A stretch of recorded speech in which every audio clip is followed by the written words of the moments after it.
Hi, I'm Rick Kaler. Thanks for joining me. Well, before you put money into an investment, you need to know all the fees that are going to affect your returns.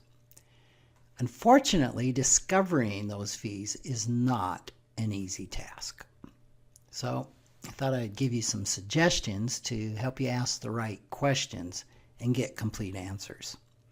First thing you need to do is be prepared. When you meet with an advisor or a salesperson, take a list of the 6 types of fees you need to uncover. Those are upfront commissions, ongoing advisory fees or commissions, additional fees for services, fund manager fees, which would be the expense ratio, and also for sub-accounts in an annuity. You want to know what the expense ratio is. Miscellaneous fees and transaction fees. It's helpful to write out some of the questions that you're going to need to ask. Remember, you and someone wanting to sell you something are not on the same team. Don't assume that an advisor or a salesperson is going to readily give you full or even partial information about fees. Next, acknowledge your own baggage around asking money questions. Asking about fees is an emotional minefield for most people. We have a societal taboo around talking about money, especially disclosing your income or asking about the income of someone else. More specifically, how much are you making on this sale? Most of us are reluctant to appear rude or to upset someone by asking about their fees and how much they're making. Next, be alert for evasive techniques. Companies that package and sell investment products understand how difficult it is for customers to ask about fees. So they spend a lot of time and expense training their salespeople in various ways to handle such inquiries. One technique is deflecting queries. For example, you might ask, how much will you make on the sale of this product? The salesperson may answer, if I could promise you that this product will give you the financial security you long for, is what I make really relevant? And then immediately go to a feature or a benefit, hoping that you're going to drop the subject, which you probably will do.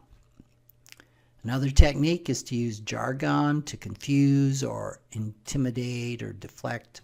For example, when asked about the ongoing fund expenses for an annuity, one salesperson recently said that those were proprietary information. Other strategies can involve manipulating, partial answers, guilt, stonewalling, things like that. Next, be prepared with techniques of your own. So here's some examples. For example, instead of asking, how much will you make? Ask, how much am I going to pay? How much of my money is going to go for fees and commissions? For each fund or sub-account in an investment, ask, what is the expense ratio of the fund? How much is the manager going to be taking out of the profits to pay themselves?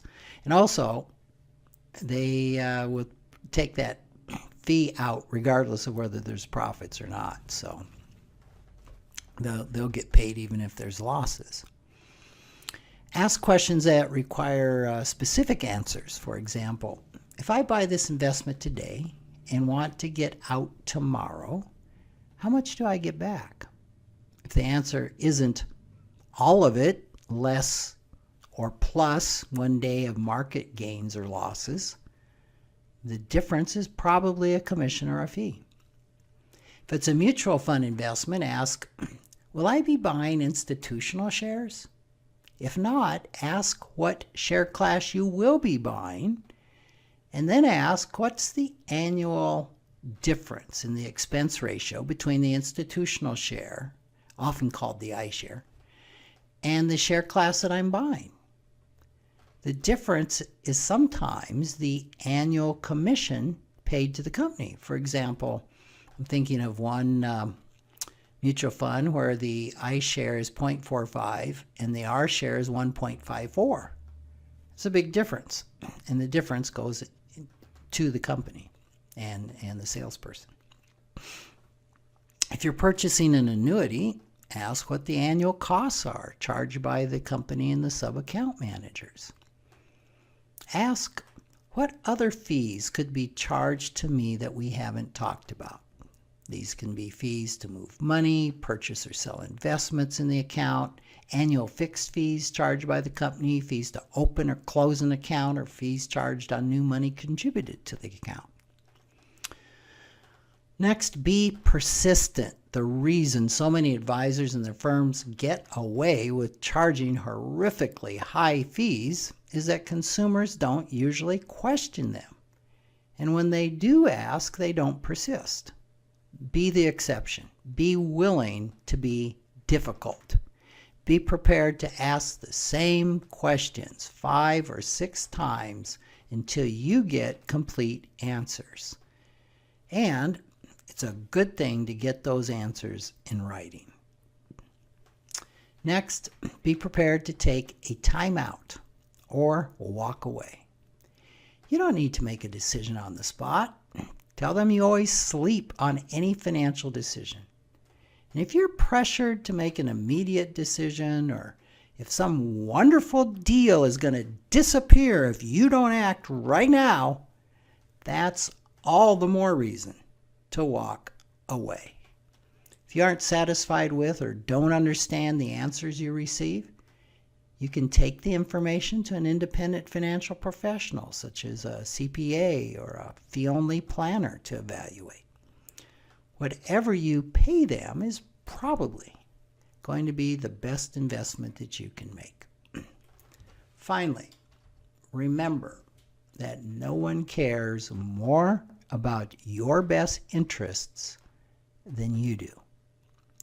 It is your bottom line that's affected by fees, and it's your job to find out what those fees are. Thanks for joining me.